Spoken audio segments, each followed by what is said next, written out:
Folks, we are one day away from Nebraska's second game of the season, their home opener at 6:30 Central versus the Akron Zips. So in today's video, I'm going to reveal my full predictions for this matchup. We'll take it play by play, quarter by quarter, who shines for the Big Red, who struggles, what is one positional group that I have my eyes out for, who are our statistic leaders, offensive and defensive MVPs, my official score prediction, and a couple surprises as well. So really quick, if you're excited about tomorrow, I know I am, hit that like button. And also, if you're a diehard Nebraska fan and you're not subscribed, what are you waiting for? This is the only place you can get daily content talking Huskers this season. It's a no-brainer. It takes 2 seconds. Join the family. Hit that subscribe button. Thank you so much. But on that note, let's dive right into it. Nebraska has a massive game tomorrow versus the Akron Zips, our home opener at 6:30 Central. It's essential not only for the Huskers to go out there and win, but to dominate. So we'll start things off with my individual predictions for this ball game, how I think it's going to go, and then we'll of course get to my score prediction, my offensive and defensive MVPs, and so much more. Let's get to my first prediction of the game. Very early on in the first quarter, first half, but as it progresses, this will hold true.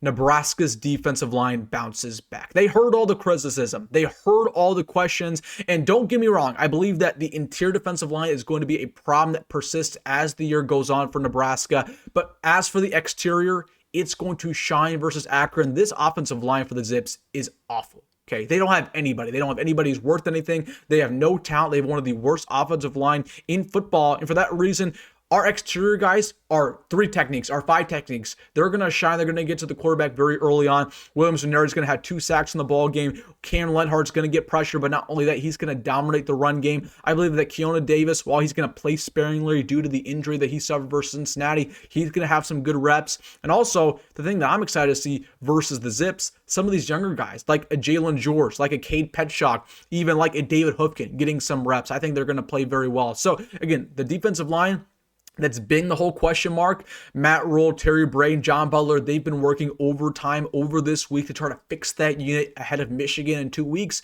And you're going to see a huge adjustment versus Akron. That's going to be a point of emphasis. They're going to get the defensive line rolling very early on. Now, again, the interior, I think it's going to be a problem. They're still going to struggle. But as for the exterior, perfectly fine. I think they're going to bounce back in a big way. So the defensive line has a good performance. Going on to my second prediction versus the Akron Zips, I'm going to call my shot here. This is a bold take. I think Dylan Raiola is going to make history. Listen, this Akron defense is awful. This entire team for Akron, it's one of the worst in FBS. They're going to be in the mix to only win 1-2 games this season at most. I mean, there's just nothing that impresses you, right? The corners aren't very good. The defensive line's very good. They don't have a good coach. You know, you go back to Dylan Raiola's performance versus Cincinnati. He had 33 completions. In one game, that was one of the most ever completions recorded by a Husker ever. Literally, I think the record for completion in the game is about 35 or 37. So Dylan Raiola is knocking on the door. For that reason, I think Dylan Raiola gets close to breaking the single game completion record. I think he's going to have 35. So right there, he's not necessarily going to break it, but he's going to have 35 completions versus Akron. He's going to have 400 passing yards, 5 touchdowns, and also, I believe they're going to keep Dylan Raiola in the game longer than expected. We're going to be blowing out Akron from the very beginning. That's no shocker. So a lot of people might expect him to get pulled maybe in the third quarter, maybe even going into the second half.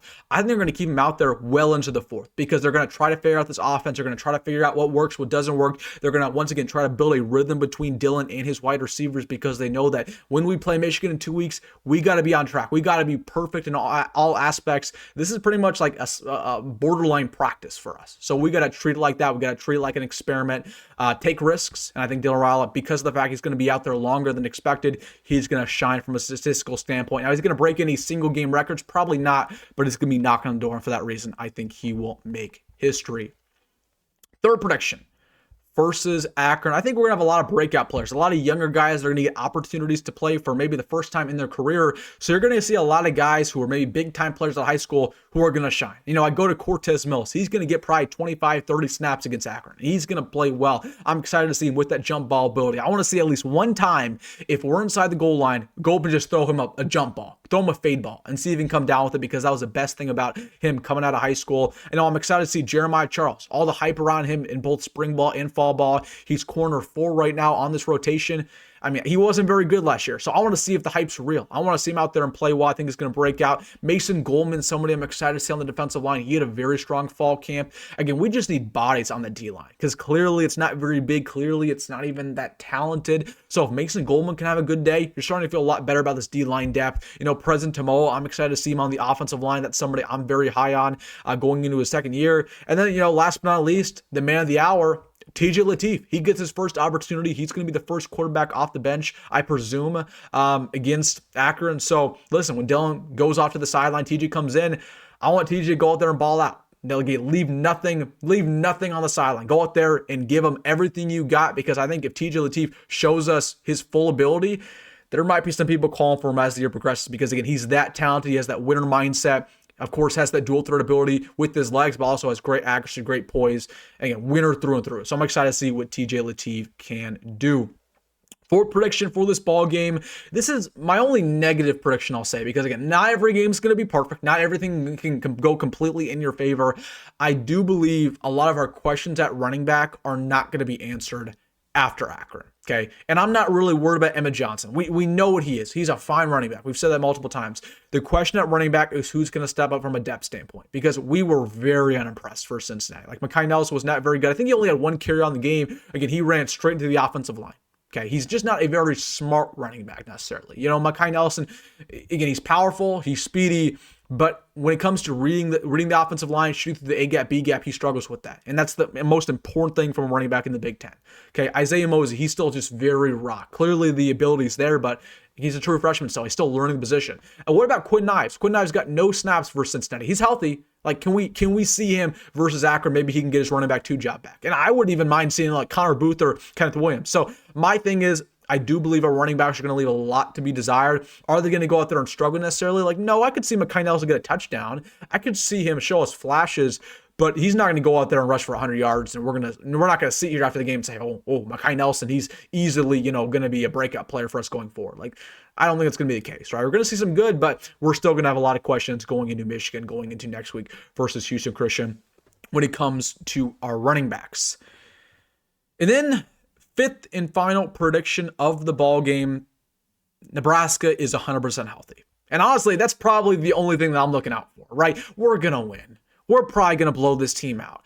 But the worst things that have happened in Nebraska these past couple of years, we always have players that get injured in meaningless ball games where we're going to win anyways. And for whatever reason, our quarterbacks will get banged up, or a key wide receiver will get banged up, or a key defensive lineman.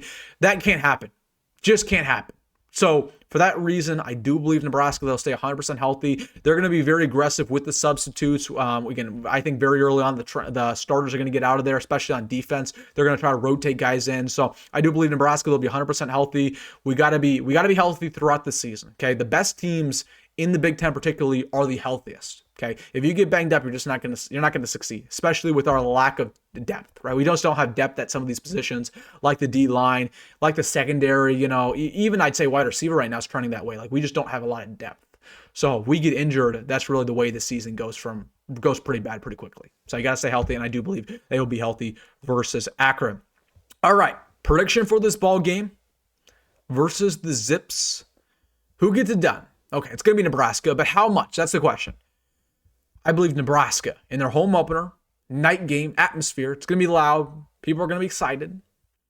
We win 48-6. So again, it leaves a lot to be desired in my opinion. Like, that's a great score. You win by 40 points, but it's not a shutout. I know Nebraska fans are going to want that, and I absolutely want that too. That's on my bucket list. Like, we need a shutout versus Akron. They got shut out by Wyoming. If Wyoming can shut them out, we should be able to as well. But I don't think that's going to happen. I believe Akron's going to score some points, especially in garbage time. And also, Nebraska's not going to put up 60. They're not going to put up 70, maybe like they should, right? So I do think there's going to be some things that we're questioning after the game, and that feels like it always happens with Matt Rule coach teams. Like last year, we should have beat Northern Iowa by a lot more. We didn't. We should have beat UTEP even by a lot more. We didn't. Okay, we leave a lot to be desired in these ball games.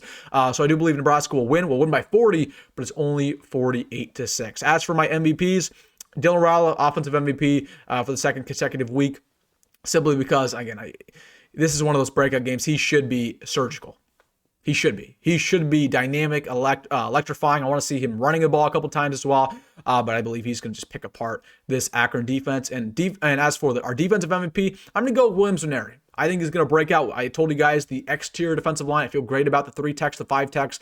The interior is the problem, and Williams-Nwaneri, I just don't think anybody can block him consistently with their lack of talent on the offensive line. So, all right, guys, take 5 seconds, 10 seconds, 1 minute. I want to hear your score prediction down below. Type it out, your reasoning. Let me know in the comment section. I absolutely want to read what you have to say. Hey, if you made this far in the video, hit that like button and subscribe. As always, folks, go grab government rule, and I will see you in the next one.